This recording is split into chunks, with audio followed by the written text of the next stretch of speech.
Uyabonakala umkhanyo ngehlangothini lokuthuthukiswa kwamalimi ayedinywe amathuba esikhathini ehluleko lapha eSouth Africa.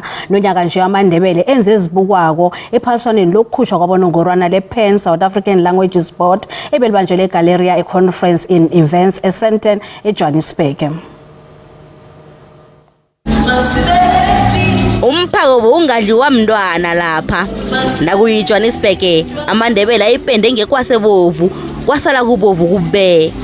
Iphaliswaneli lathunywa eminyakeni elithumi edluleko ngomnqopho wokuthuthukisa ilimi kiyo woke amalimi asemthethweni enarheni le kuye nokwazi amalimi ahlukahlukeneko. Nonyaka nje iphaliswaneli belinemkhakha elithumi kanti AmaNdebele athumbe abonongorwana abasithandathu emkhakheni ehlukahlukeneko.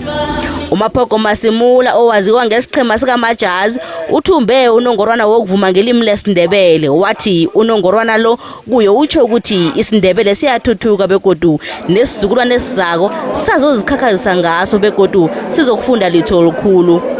Unongorwana lo onginikeze wona utsho lutho lukhulu kimi, uyangigqugquzela ungipha amandla ukuthi ngiqhubeke lento engingayijipasi ukuze nezizukulwane zifunde phezukwayo.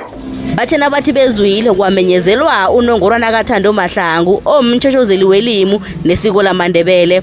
uMahlangu uthi nakayedwa ubengezafika lapha khona njenganje, ngalokho ke uthokoza bonke abantu abamsekelako nababambisene naye.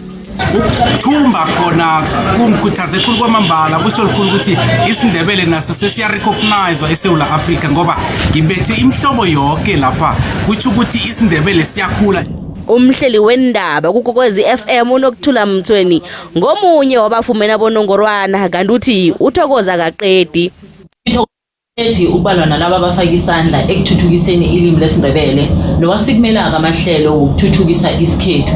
Umsebenzi eswenzako ubudisi khulu ngoba nasisebenza ngelimi elithuthukako kazi ke sihlangabezana nemiraro nengiqabo eziningi kilokho kodwana lokho akusiqeda amandla.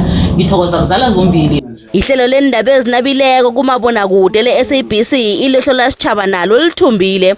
Umhlelo omkhulu welihlo lasitjhaba uEni Mkwena uthi njengelihlo lesitjhaba bahlala bazimisele begodu benza umsebenzi ngefanelo baqinisekisa nokuthi batlola ngelimi eliziswa umuntu wonke ngitsho nabantwana besikolo imbala.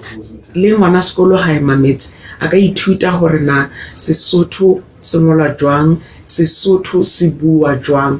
Re tlo tswela pele hona hore re ne re hlwekise Sesotho sa rona.